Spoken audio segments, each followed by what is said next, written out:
Good morning, everybody, and welcome to this week's edition of the Insight and APSAD webinar series. As always, I'd like to begin by acknowledging the traditional custodians of the lands and waterways throughout Australia, paying respects to elders past, present, and emerging. I also extend that welcome to any Aboriginal and Torres Strait Islander guests joining us from around the country. I'm coming to you from Meanjin or Brisbane on the lands of the Turrbal and Yuggera peoples, and I'd like to acknowledge the ongoing impacts of colonisation on our First Nations Australians, including the disproportionate impact of substance use on their health and well-being. My name's Ben, I'm an educator here at Insight, and it's my pleasure to be introducing our speaker today, Logan Harvey. Logan's a clinical psychologist who works primarily in the areas of comorbid trauma and substance use. In addition to his research role, Logan is an accredited consultant and trainer in EMDR Therapy and provides supervision and training to clinicians across Australia. We really love to hear your comments and questions, so please make sure that you type these in the chat throughout the presentation, and I'll be sure to pass them on to Logan at the end when it's question time. So welcome, Logan. Thank you, and over to you. Thanks, Ben. So I'm really happy to be here speaking with you all today. As Ben mentioned, I'm a clinical psychologist. I work a lot now in supervision and training with different services and a lot of AOD clinicians as well. And I also have a clinical background working in comorbid AOD and substance use. I'd also like to begin today by acknowledging the traditional owners of the land from which I'm presenting. So for me, that's the Djarowa and Gibel people. I'd also like to pay my respect to their elders past, present, and emerging. Just a quick note, there will be a mention today of experiences of a traumatic nature. So just if you could all be mindful of your own safety today and take whatever steps you need to support yourself. What I hope to do today is to give you an overview of trauma, its impacts, and how it might relate to our work in AOD. And then also a bit of a summary of trauma-informed care and practice. I know that this is something people are probably somewhat familiar with, and I know there's already been a fantastic Insight webinar on this as well, but I'd like to just provide some overview of that. And then what I'd really like to touch on is a little bit of a summary of what we know about how clinicians view trauma-informed care and practice. And to top that off, I'll speak to two projects, two research projects we conducted that were exploring trauma in an AOD setting in Australia. So just to start, I think it's really important to acknowledge that trauma and traumatic experiences can be quite nebulous terms. There's a whole range of definitions and ideas about what may or may not be traumatic, and this can vary heavily. So this study is a really nice example of that. They took a bunch of the most common psychometric screening tools for trauma exposure, and across all of those measures, they found there were 44 different types of events that people were describing as traumatic. When they looked at them together, though, they saw there was certainly some overlap in that some measures measured the same events, but there are also some really unique events that were only captured by one measure. Even with our diagnostic systems, we see that there's some differences now in the definition of trauma. So our lovely friend, the DSM and the ICD-11 from the World Health Organization have kind of started to go their separate ways a little bit at the moment. And so there are some differences emerging there in terms of how they could conceptualize trauma and what could be considered a traumatic event. And in particular, there are different ideas there about how trauma-related diagnoses may look. I think it's also important to acknowledge that although post-traumatic stress disorder and complex post-traumatic stress disorder are widely considered the diagnoses related to trauma exposure, there's also a large body of evidence developing now that shows very clearly that exposure to traumatic events is a risk factor for a whole range of adverse mental health outcomes, and that it's not just these sort of diagnoses that people may develop following a traumatic event, although these are the ones that are the most researched and most clearly linked to trauma. I think more broadly for us as clinicians, we really need to just be considering the fact that a traumatic experience can fundamentally shift how a person might view themselves, the world, and other people around them. It can have a very, very significant shift in what we might expect of ourselves and expect of other people. And as a result of that, as we go through life, we all develop very unique characteristics and ways of living and surviving based on the life we've lived. And I think we see that very strongly in our clients who have often had to overcome an extreme amount of trauma and develop some very, very unique ways of surviving and thriving that we may not always understand.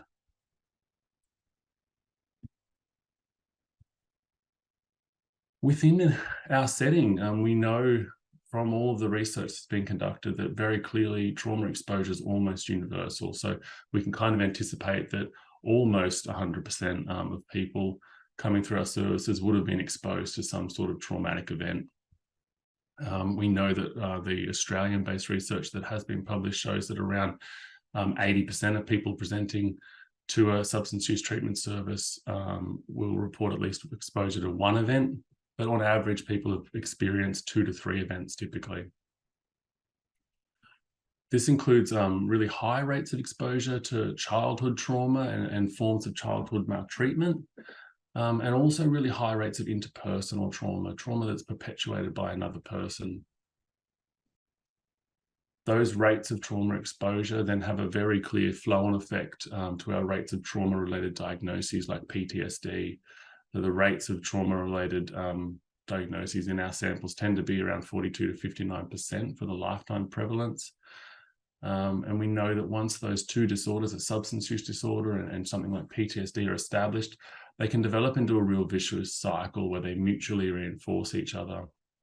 What we often see then is that increases in PTSD symptom might lead to an increase in substance use, but that the increase in substance use can then perpetuate and exacerbate the symptoms of PTSD. So these two will build off each other and become quite difficult to intervene in.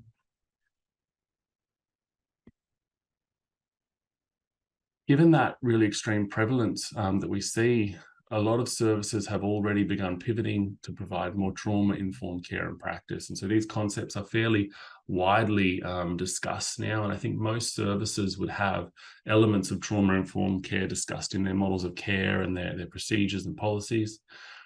But when we're speaking about this, we are talking about two distinct things here. So trauma-informed care, firstly, refers to the broader ways that a service might incorporate trauma and trauma-related issues into treatment processes. Now, this doesn't just sit at the level of clinical intervention, but also within a service itself, amongst staff, amongst policy procedures, all of those back-end things that influence our clinical work.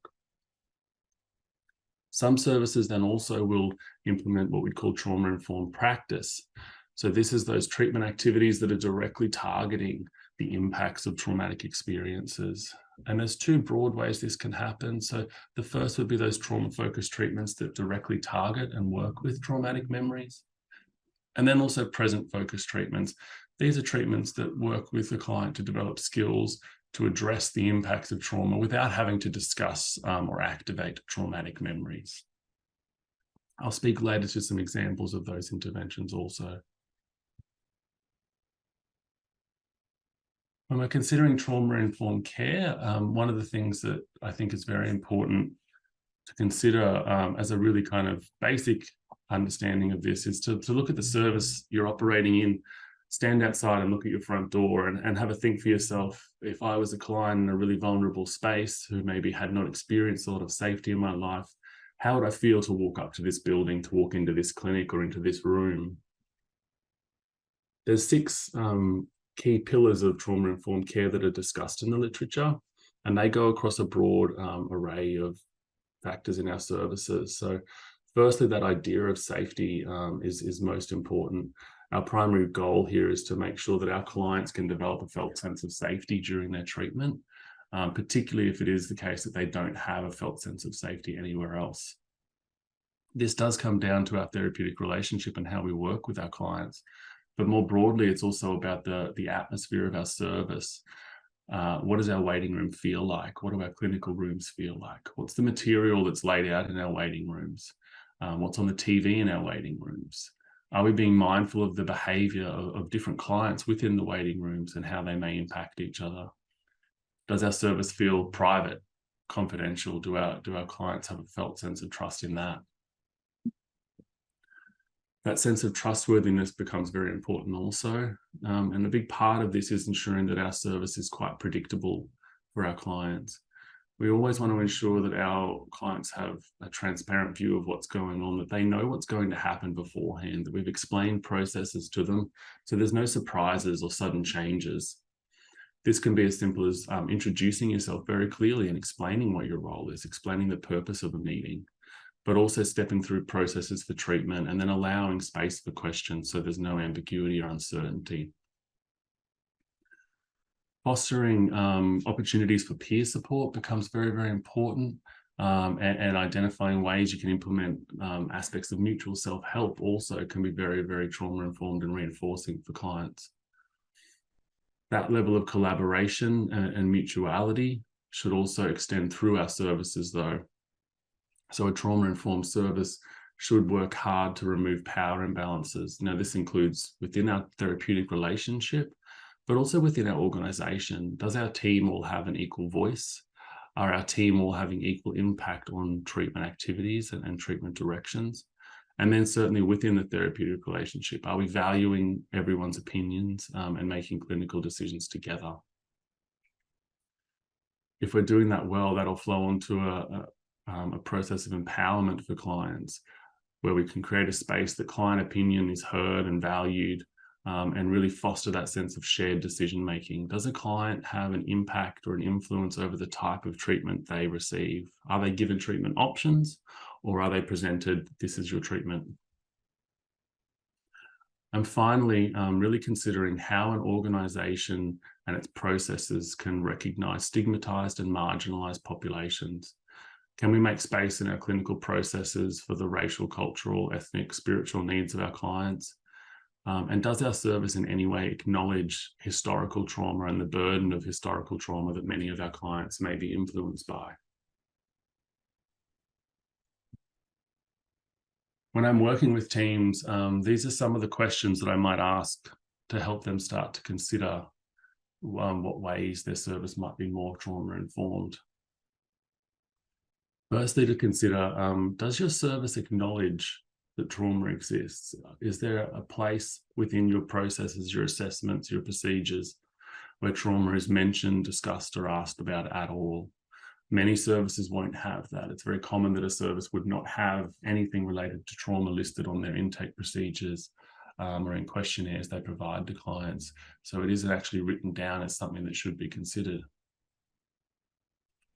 Following on from that, do we even ask our clients about it? There's a body of research from the mental health field that shows that even if trauma inquiry is built into assessment forms, most clinicians still won't actually ask about it. So is that a part of our procedure that we would check in with our clients about that? Do we help them understand trauma and really conceptualize what it is? Lots of our clients have heard the word trauma and it's been mentioned, but they may not have actually had someone sit down and talk to them about trauma and what we actually mean when we use that word. And do the activities and interventions we help our clients with foster a sense of feeling safe, informed, and in control across all elements of our treatment? Does our service treat the effects of trauma? Do we actually put this in our treatment plans? Do we work towards this? Do we state this as an explicit treatment goal alongside our substance use treatment goals? And then finally, do we directly treat trauma-related disorders? And this is one that most services, I think, would probably say no to. Although it is starting to increase, I do think it is important to start to consider why we would or wouldn't do that.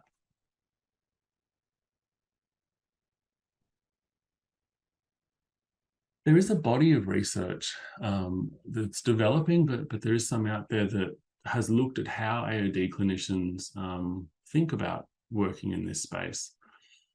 In particular, working with clients and their trauma and what their understanding of that might be. The evidence out there at the moment does suggest that most AOD clinicians are very, very aware of the prevalence of trauma exposure in the population. So we all tend to be very clear on that. We hear these stories, we know this is there and that it's a part of the picture. The research does suggest, though, that AOD clinicians will underestimate the prevalence of disorders like PTSD. So while we're aware that our clients have been through these events, we don't necessarily then follow to that next step and consider, well, does this mean they may have PTSD? Clinicians do acknowledge a need for screening for trauma exposure and PTSD. But again, when we look at what actions clinicians are taking, often that isn't happening in regular clinical practice, and services don't have mechanisms or processes by which a clinician would routinely ask questions around trauma exposure or PTSD. Despite that, though, clinicians do very clearly identify a relationship between their clients' trauma histories and their subsequent substance use. So most clinicians will have a sense that this is an important part of the picture as to how this person developed a substance use problem. And often this is discussed in relation to things like the self-medication hypothesis, this idea that maybe a lot of our clients will be using substances as a means of self-managing trauma-related symptoms. And flowing on from that, then clinicians very clearly identify that they do value a whole service approach, this idea that we probably need to be communicating broadly about this, discussing the role of treatment, and clinicians in general would like that, would like for a whole service approach to be a bigger part of this.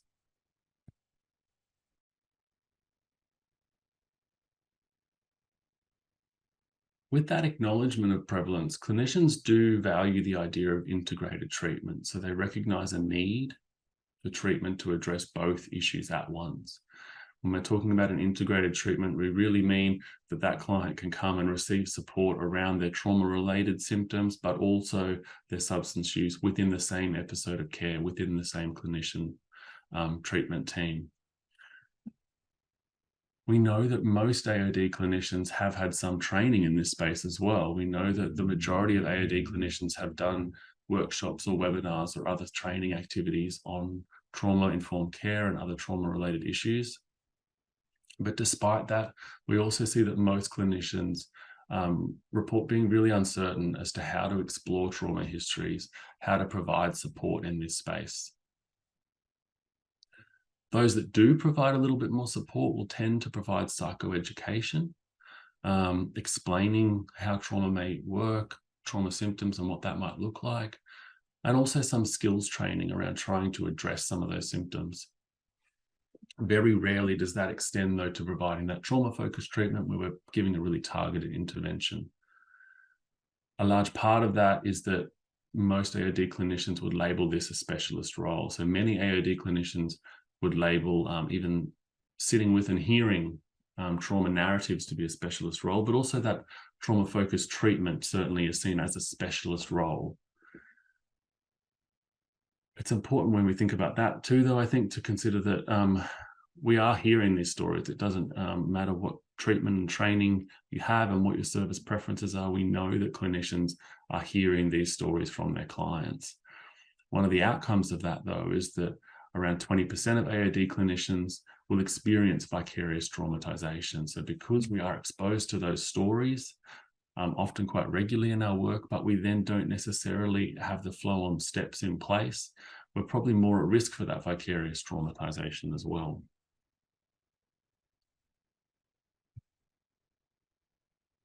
If we start to think about trauma-informed practice and that idea of, well, how can we provide treatment in this space?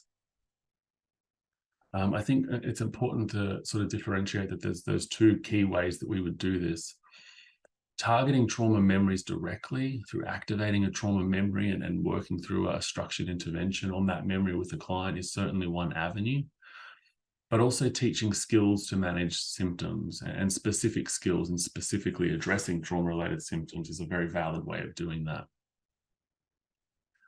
The recommendations of all kind of major guidelines at this stage suggest that we should be screening for both exposure and symptoms in AOD settings. That should be a standard part of what we do, and that we should be using that information to inform our assessment and treatment planning processes. This should be part of the picture.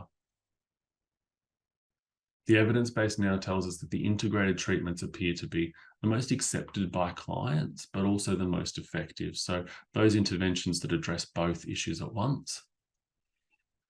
We do know there's a slight benefit, though, for interventions that target memories directly. So things like prolonged exposure and EMDR, those memory targeting interventions, trauma-focused interventions, have a slight extra benefit over interventions that are targeting symptoms.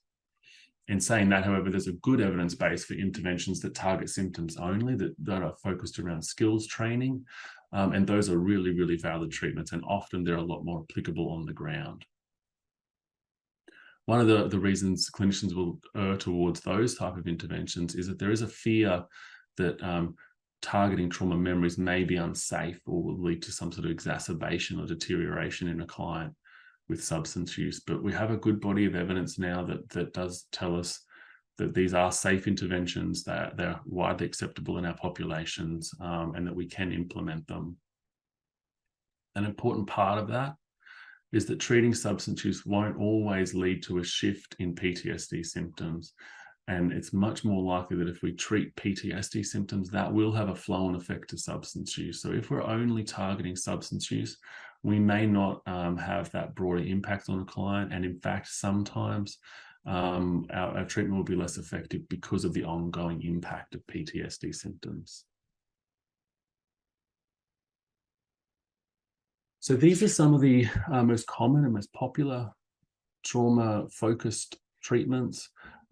These are also the ones that have some evidence base behind them. So CBT-based interventions have a very strong evidence base in this space. Things like prolonged exposure and cognitive processing therapy. So the manual that I've put an image up there is for the COPE program, which is a structured, manualized CBT intervention that targets substance use disorders and PTSD, taking clients through prolonged exposure treatment for their PTSD, but also working on skills and interventions targeting substance use. So that's a really nice intervention package. It's been trialed around the world with really good effects, and there's been some really great trials in Australia working with our Australian populations and services on this. I'm aware that there's a number of services that are already implementing this as well, which is fantastic. Cognitive processing therapy similarly has a good evidence base developing. And again, I'm aware of a number of services in Australia that are starting to implement this intervention.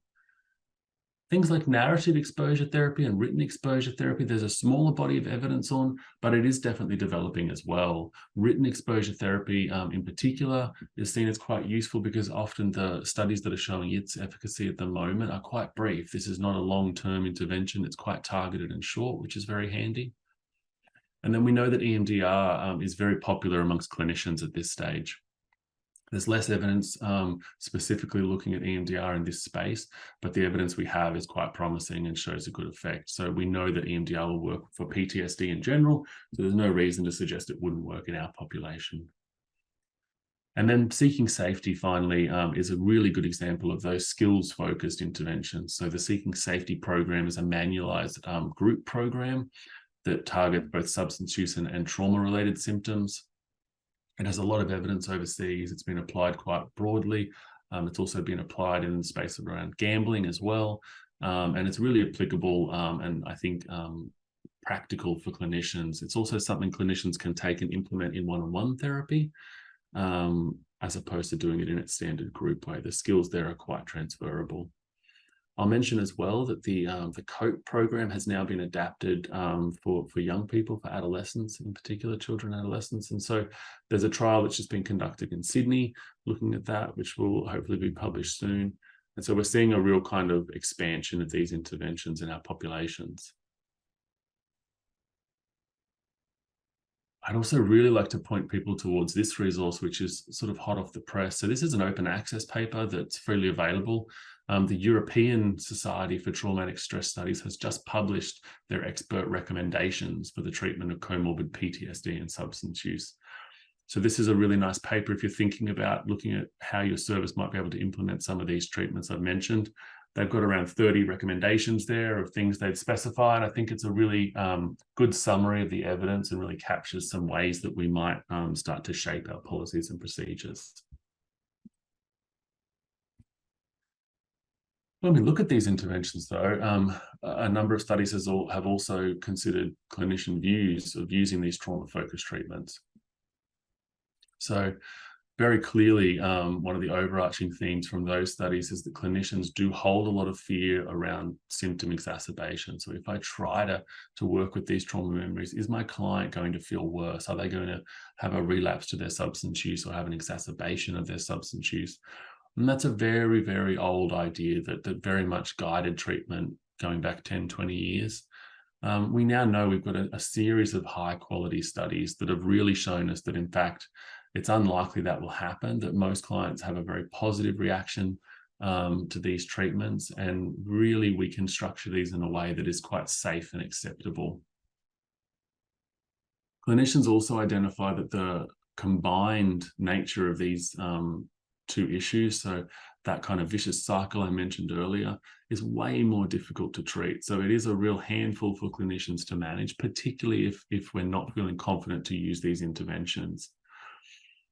There's always those concerns about how we then structure our treatment. So what do I prioritize? What do I target first and when? Do I integrate this and try and do it at the same time? A lot of uncertainty around that.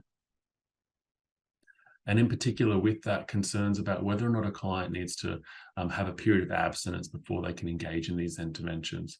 Does the client need to either be totally abstinent or have a real sustained period of reduced substance use before they jump in? The evidence we have at the moment doesn't suggest that. There's a very, very clear theme amongst these studies that even if people are actively using substances when they enter a study, they still derive a good treatment benefit. So there's nothing to suggest at this stage that we would need to insist on abstinence. I think there's really practical considerations with that. If a client's grossly intoxicated and not able to engage in therapy, then certainly we wouldn't try and offer this type of therapy. But I think always there's a space there for supporting them in those kind of moments, and then also capitalizing on moments where they maybe are less intoxicated later. I have a much kind of lower bar for this than many of my colleagues because I've worked a lot in this space, but I definitely think that even if a client has an amount of substances on board, they can derive a clinical benefit from these interventions. So if we're choosing to withhold an intervention because of some fear that it might be less effective, I think we all really need to reconsider that. Clinicians who do work in this space and maybe work with trauma-focused interventions do have a really strong preference for integrated treatments, and they really view that as a useful way of doing this. I think it provides a nice structure for the treatment, and it helps get a real sense of confidence to tackle both issues at once.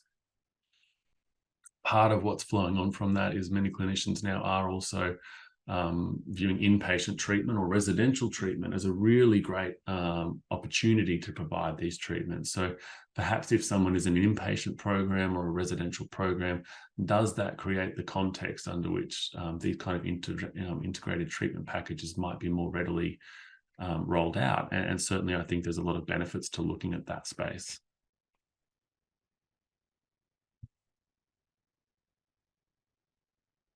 So I want to speak a little bit now about how some of these issues came out in the work that I was doing in a service. So I do want to thank the Western Sydney Local Health District Drug Health Service. All of the clinicians there were involved in this research, and all of our clients there really gave us some fantastic insights through the research there. So working in a very large public drug and alcohol service down there, I noticed that there were some common themes that would often be coming up when trauma was discussed. As a clinical psychologist working in that space, we often found that the clients that were being discussed at MDTs, at chart review meetings, things like that, were those clients who had a real heavy influence of their trauma-related issues. But some common themes would come up in those meetings, and often one of the statements would be something along the lines of, look, all of these clients have experienced trauma. Everyone who comes through this door has experienced trauma. That can't be part of our treatment focus. That's a universal quality here.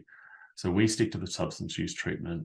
We can't go after that. And if we do go after that, we would spend all day, every day doing that sort of treatment. So the idea that this aspect of a client's clinical presentation is kind of like a quirk of their history or, a part of their personality. It's not something clinically that we need to address. On the flip side, we also saw amongst the clinicians who were really motivated and providing treatment in this space that There were lots of fears about the idea of complex trauma and the notion that our clients were far too complex. We can't use those CBT interventions that have been researched. Our clients need really specialist, really long-term treatment. So because these themes were so common and so prevalent in the service, we decided to do some research looking at them. There were two kind of main questions then that I wanted to look at with that. So part of it was trying to get some sense of how important these comorbidities were in our service. And really importantly, like, what does it actually look like on the ground now then? What are clinicians really doing with this? The second part of it was to look into that idea of complexity. And in particular, the ICD-11 had just created their new diagnosis for complex PTSD. And so we wanted to get a sense of whether that was an important part of what we consider in this space. So we conducted two projects. The first was a retrospective chart review, looking at trauma-related documentation in our service. So we reviewed 12 months of consecutive treatment records for each of the clients that we randomly selected, and withdrew all of the trauma-related documentation from their records. How were people talking about trauma? How were these issues being discussed, described, written down in the treatment records? And then what kind of inferences can we make of that? The second was a prospective cohort study. So in this study, we're really looking at a group of clients entering the service, and we're screening them as they enter the service for trauma histories and trauma-related symptoms, so that we can start to get a sense of how prevalent this really is in our service, but also how it might relate to their treatment engagement. So firstly, with that cohort study, we ended up recruiting 72 people before COVID got in the way. It's still a really useful population we surveyed, though. These clients were all entering our treatment from different backgrounds and different spaces. One of the things that we found straight away when we looked at the data, though, was that these clients reported very extreme levels of exposure to traumatic events. So within this sample, 100% of the sample had experienced at least one type of childhood trauma there on the right. And we can see rates of things like physical neglect at 97% of the sample. Looking more broadly at other events that are commonly related to the DSM, things like physical assault at 67% of our sample. A third of our sample had been assaulted with a weapon. Almost a third had been sexually assaulted. We also saw other stressful events people were documenting and describing, were talking about in these surveys. Things like refugee-related experiences, and also really adverse events that have occurred with child protection services. So very quickly, we assessed a broad range of events, and what we found was that this population we were working with were probably having exposure to traumatic events beyond what was already described in the literature. When we looked then at the flow on and what kind of symptoms these clients may be presenting with, we found very quickly that the majority of these clients are experiencing trauma-related symptoms. So we based this around the ICD-11 diagnosis. So in the ICD-11, we have PTSD and complex PTSD. And a person would need to meet the criteria for PTSD first before they could meet the criteria for complex PTSD. And those additional complex PTSD symptoms then are seen as added complexity to the PTSD diagnosis. So when we looked at this data, we saw that the majority of our clients are experiencing these symptoms. Very clearly, we got a picture straight away that, yes, certainly our group are much more likely to present with complex PTSD than PTSD. So around 35% of that sample surveyed would screen positive for complex PTSD, and only around 6% for PTSD. So we knew that it was the more complex picture of PTSD that we were dealing with. But even outside of that, I do think it's important to look at things like half of that sample were experiencing flashbacks and nightmares. 75% are avoiding reminders of their trauma. So these are really core PTSD symptoms that our clients are presenting with. And importantly, even those who don't meet those diagnostic rules are still experiencing high levels of symptoms. So our work with that data set is still ongoing, and in the next phase, we're going to look at how those things specifically relate to treatment engagement and outcome. But a few things we've kind of noticed already. Despite all of the complexity of their presentation, almost 90% of this sample engaged after their assessment. So they all went on to have some treatment. Interestingly, the majority of them engaged only with a single clinician. So although this was a very multidisciplinary team, they primarily engaged just with one person in the service. When we looked at what happened in that engagement, though, only about 7% received any trauma-related intervention.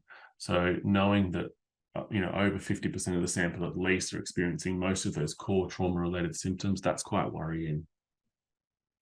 We did see that they also did remain in treatment. So half were in treatment at the 3-month mark, and only 12.5% of them had completed treatment at that stage. So when we looked at all of this data together, we could tell that this is a heavily traumatized population. There are very high levels of PTSD and complex PTSD symptoms, but that in the treatment activities that were naturally occurring in this very standard AOD service, there was not a lot of treatment addressing this. So we wanted to look more at that, and that's where we did that chart review study. We were looking there at a random sample of 300 records, and essentially that came down to about 20% of the assessments conducted in the 12-month period we were looking at. We reviewed every single piece of documentation that occurred following assessment for 12 months after assessment. Our sample was very representative of the population we were treating. There was a slight majority of people identifying as male, and that mean age sitting at around 36. Importantly, with that, 53%, this was their first episode of substance use treatment. So in that first assessment, they're saying, I've never done this before. So this is an example of the type of information we saw clinicians documenting. We did see that there were relatively high rates of trauma exposure being documented in the records. But if we think back to the rates we were seeing of trauma exposure when we directly surveyed clients, we can see that they're quite low still. So 46% of the records had some traumatic events spoken about or written about in the records there somewhere. A third of those were reflecting both adult and childhood trauma in a record. Just over half were only adult-related trauma, and then about 14% only referred to childhood trauma. We can see that domestic and family violence was one of the most common being documented, but still knowing that 70% of clients are receiving interpersonal trauma in the sample we surveyed, to see only 18% of records have that documented is also quite as concerning.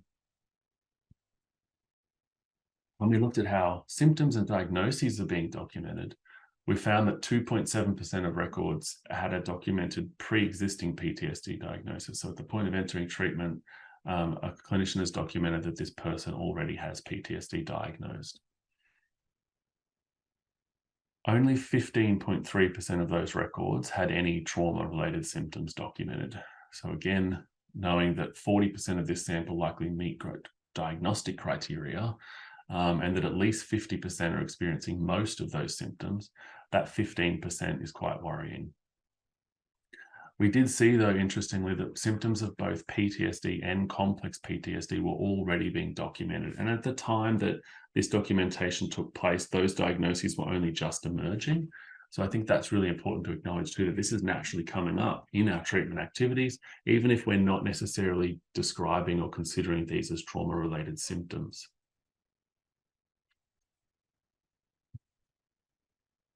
When we look at how clinicians document treatment activities then, we saw that only 4 records out of 300 documented previous trauma-related treatment. So that's a clinician describing that the client has reported previously having a trauma-related treatment activity. 7 of our records had evidence of treatment planning within that assessment document or assessment phase. So that idea of during an initial assessment, a clinician saying, this is a part of the picture and we need to consider it.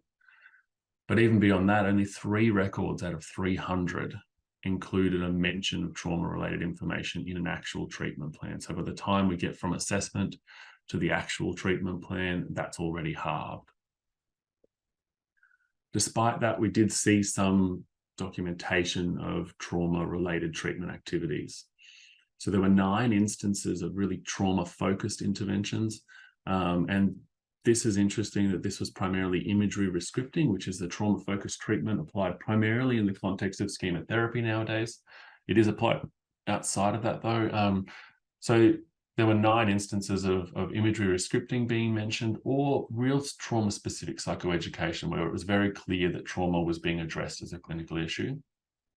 And then there were 18 instances of interventions that were sort of targeting a trauma-related symptom, but not addressing trauma-related memories. And in these cases, it was less clear that they were deliberately doing this and recognizing it as a trauma-related symptom.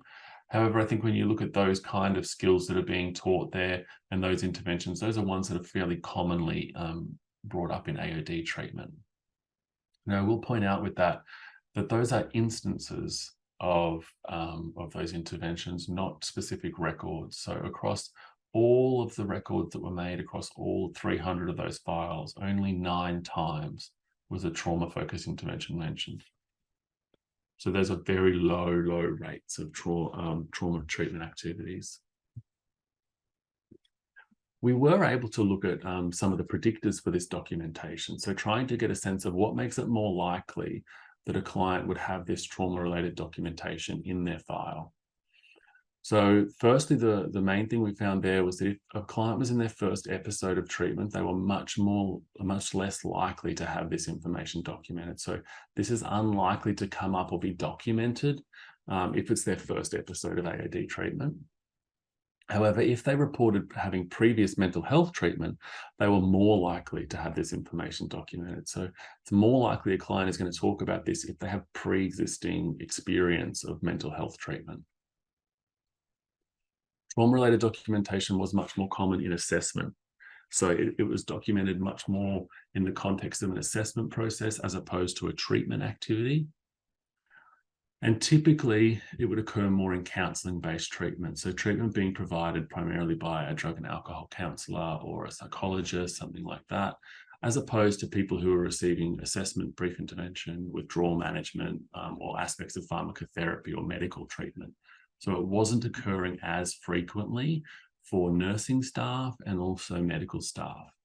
In saying that, one of the really interesting things we found was these beautiful instances where nursing staff and medical staff who may not have a very big background in this space, conducting really beautiful assessments and really appropriate documentation of talking through these issues with clients. So we did also get quite hopeful with that, because we saw that before this had even been raised as an issue or looked at an issue within the service, there were people who were already doing this, who had obviously upskilled somewhere, somehow, and were applying it, even outside of people like counsellors and psychologists who are a little more aware of this as an issue. We did see finally that there was a clear gender influence. So clients identifying as females were significantly more likely to have this information documented than those identifying as male. Now, because of the nature of a chart review, we can't tell there whether that's because they were being asked the question more or whether it was just being documented more. One of the unique aspects of a chart review study also is that people tend to not document things that clients say no to. So there may be lots of instances where a male client was asked about this, but if they've said no, often a clinician won't write that the client has said no to that. They will just exclude that from the record. So if we look at this all together and try and pull some threads here, we can see from that cohort study that there were really, really high rates of trauma in this population and really high corresponding rates of symptoms related to that. But the cohort group got very low levels of treatment. It really was not addressed within standard AOD care. Looking more closely at the chart review then and the records of treatment, we also saw then that there was even less documentation of assessment and trauma exposure, and even lower rates of documented symptoms there. So although we know these things are highly prevalent in this particular community, they were not being documented in this service. Correspondingly, then also very, very low rates of treatment, which is very concerning. I think that's particularly important because the service that this was conducted in does have a really strong allied health contingent, a lot of psychologists and a lot of counsellors working in the service. So even within that space, where lots of clinicians may be more aware of this stuff, it's still not being documented and treated. So if I try to wrap all of that up in some way, We know that trauma exposure and related symptoms are really, really prevalent in our population. We know that AOD clinicians are dealing with this every day. This is always a part of our treatment and the conversation we're having with clients. But we see there are these ongoing gaps in training and confidence. And that seems to lead to this process of this being pushed out of AOD services. It's seen as a specialist role. It's seen as something that has to be conducted elsewhere, later, at another time, at another space. There's lots of things that services can do to be more trauma informed, but I think also there's lots that we can do to be more treatment focused. And this is a bit of my soapbox issue here, that I really think AOD clinicians are uniquely placed to address this. I think there's lots of avenues and options here for AOD clinicians to be upskilled and to very, very efficiently and effectively provide robust treatment here. That does require services and funders to, though, acknowledge that and provide opportunities to upskill and support staff. And in my work as a supervisor and a trainer, I see this. There are lots of services that are starting to do this, and lots of great examples of services training their staff in these interventions and making it a part of standard care. And I think the more that we do that, the better and better outcomes we're going to have for all of our clients. Thank you. Thanks so much, Logan. That was a really interesting presentation, and definitely appreciate the message of empowerment to AOD workers to feel okay to address some of this stuff. We have some thank yous coming in the chat, which is always nice. Yeah, and great. throughout there were some questions and comments as well. So I'll try my best to represent those as accurately as possible to you now. So some comments, some questions. One part, I forget where this in your talk was mentioned, I'm sorry, but just a message. I'm a hospital worker. The emergency department can be a confronting space where patients often feel unsafe, for example, due to other patients having a mental health crisis or lacking empowerment due to the power imbalances, for example, senior doctors, nurses, things like that. This demonstrates a need for social work to continue to encourage trauma-informed care in this type of environment and creating feelings of safety and trust. So that one was kind of a comment. Is there anything you'd like to say about that in terms of thoughts? I think it's definitely a beautiful example of where that trauma-informed approach might be lacking. You know, those moments where clients are left waiting, are sitting in a space that inherently feels unsafe. That client is much less likely to A, stick around, or B, want to engage in treatment or be able to engage in treatment. And I know lots of really, really skilled social workers who are really great at being pushy and initiating change in organizations around this. So I think definitely those are examples of things that we want to shift. Yeah, absolutely. Thank you. This one was when you were talking about how for some workers trauma treatment can be seen as a specialist role as opposed to something that everyone can kind of contribute to. And it was kind of off the back of one of your comments, and they were kind of just saying management and service designers often see trauma as a specialist role or therapy and do not acknowledge that we as clinicians are working with it. Seeing it as a specialist role does not seem trauma-informed. Again, that one was kind of a comment, just offering the opportunity to reply if you would like. I think that, that's absolutely it, right? AOD clinicians are already doing it. That's the dilemma. And so what we have is the situation where they're expected to provide some level of treatment, but they can't target this particular stuff because that would be a specialist role. The outcome of that is the client gets less treatment. And I think the clinicians then feel disempowered as well. So I think there's different ways we can do these trauma-focused treatments and different versions of that will apply to different clinicians and different services. But it's really about, I think, management processes and funding processes, looking at that and saying, this is worth the investment, and we can upskill our staff in this space. Yeah, cool. Thank you. We're just getting some heaps of dialogue on this, which is awesome. I'm going to try to get through all of it. I'm kind of copying it over to my other document. Maybe I'll just come back to the chat when I've gotten through these ones. So with respect to the evidence that you identified for trauma intervention, one of the questions was, what about ACT as a modality? I'm currently doing an ACT and trauma course, not sure about the evidence base. Yeah, I don't want to make all of our ACT therapists feel bad. I did a lot of ACT. I still use ACT when I first graduated. That was my therapy for a number of years in an AOD space. I think it's a really useful therapy. Has not stacked up that well over time in regards to treating trauma-related disorders. Still questions in the air. Certainly the evidence base might develop. One of the difficult things there is the Veterans Affairs Department in the US, in their most recent evidence guidelines, they did downgrade ACT based on the current evidence. So it is a shady space at the moment. It's a bit murky. We need more research there. I think there's a lot of value from those interventions. But in terms of the clear evidence base and what the guidelines would recommend, it doesn't tend to meet the top there. Okay, thank you. Thank you. This one was kind of came through when you were talking about the results of your study. So someone says, "Hi, Logan. Were any of the 300 clinicians using any creative therapies, for example, art therapy, music, drama, etc., in treatment, or was it mostly CBT and EMDR?" And then as a follow-up comment, this person said, "You mentioned the imaging rescripting in the schema therapy process, but doing it visually, not just mentally."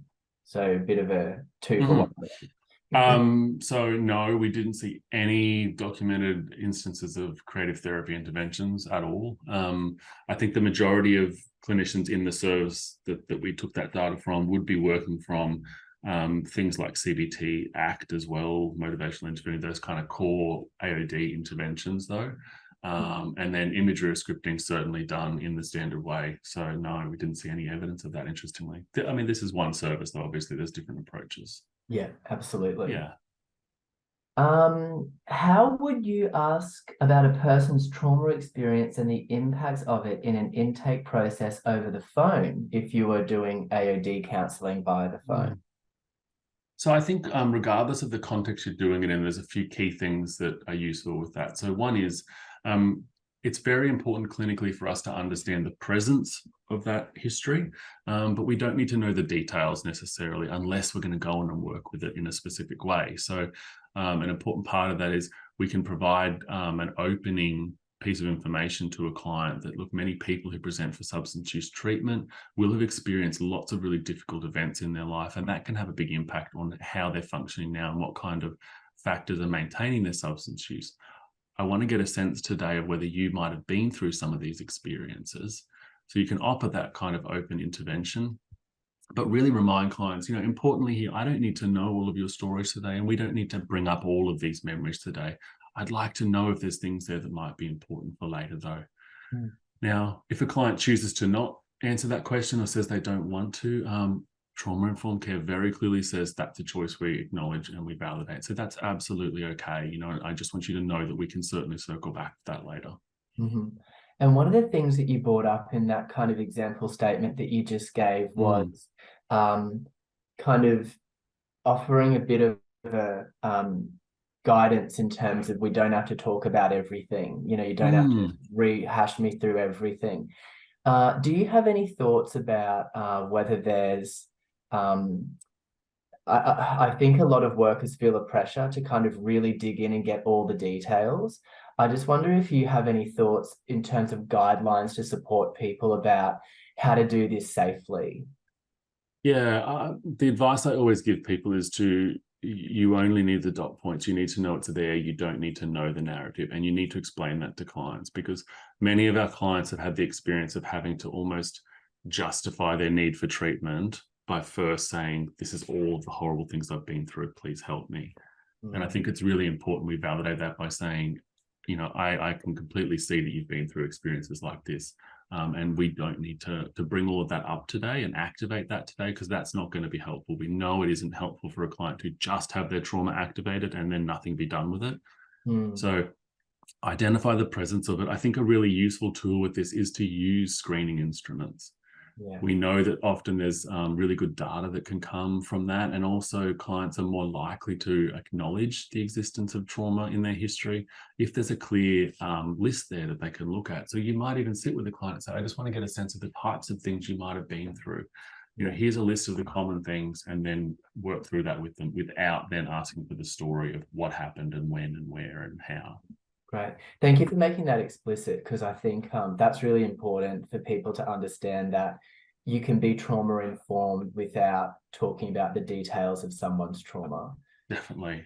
And it's so powerful to teach a client that they can share the presence of it, but not the story, and that they have control over activating or not activating those memories. That's a really important skill. Perfect. Thank you. Just another comment. So it'd be great if government services could incorporate this into their plans when obtaining funding and planning services, and allowing time for clinicians to be trained and to provide more of this support. Yeah, just another comment there. If you would like to respond to that. I think it is starting to permeate through, procedures, through policy, through things like that. It's being spoken about more and more, and I think that will happen increasingly over time. But I am very much an advocate for clinicians agitating on the ground. And if your service isn't doing this, and if your funding isn't doing this, to not just sit with that, but actually ask why. Why aren't we doing this then? If there's genuine reasons, that's great, but let's talk it through and work out why not. Yeah, excellent. Yeah. Hello, I'm a health worker. I'm wondering how explicit you would be in documenting the trauma event. I've previously been told not to detail elements of the trauma event out of security reasons in respect to the client. How might you address that? Yeah, so certainly when I first trained and for many years of practice, that was my approach, that I would never document the specifics of an event. I would only ever document that, clients reported a history of childhood neglect or something like that, right? One of the dilemmas we're seeing with that now is that many clients, if they choose to seek either to make a statement to police later, or if they choose to pursue compensation or victims of crime compensation programs like that, they're required to provide evidence that this has come up before. So you may be asked, as a clinician, you may receive a particular type of subpoena or a request that basically says, one of your clients has reported experiencing X, Y, and Z. Can you provide all documentation of that? Now, if you haven't documented that, one of the dilemmas is it's really hard for that client to corroborate that story. But if there's a clear sort of thread through their records that you've documented that, actually then that can support them through later sort of forensic processes and compensation processes. So I think that space is shifting. It will shift service by service. And certainly if you're working in a large health service where lots of people have access to information, that is tricky. But I think there's a benefit there for clients later. And the most important thing is to let your client know that. Yeah, excellent. And I'll make this the one that I'm about to ask the last one, because we've really put you through your paces. This has been excellent. It's all right. So the last one, what are your thoughts around 12 sessions, especially when speaking through treating AOD and trauma? I think that in the absolute best circumstances within a very controlled research setting, we can get a clinical effect within 12 sessions. I don't think it's helpful to pretend that all of us are working in highly controlled settings like that. And so, no, my kind of idea would be that it's not going to be adequate for a lot of people. And I think that idea of session numbers, we always need to look at, because if someone's plucked 12 sessions out of the air, we need to really carefully look at why. We may be providing suboptimal treatment then. We would never give someone half a dose of chemotherapy and say, sorry, that's all we've got. So I don't think we should be doing that. And that's one of those things I think clinicians should be agitating about. Obviously, there's funding limits, and I appreciate that. And definitely within 12 sessions, you can do some really good work, but we need to be mindful of how and why we're choosing those session limits. Excellent. Thank you so much. So just to reiterate, there's a lot of gratitude being expressed in the chat, and people keen to come back and look at the recording. If anyone has any further questions, Logan's really kindly provided his contact details on these slides. So those are available as well. Definitely. Feel free to reach out.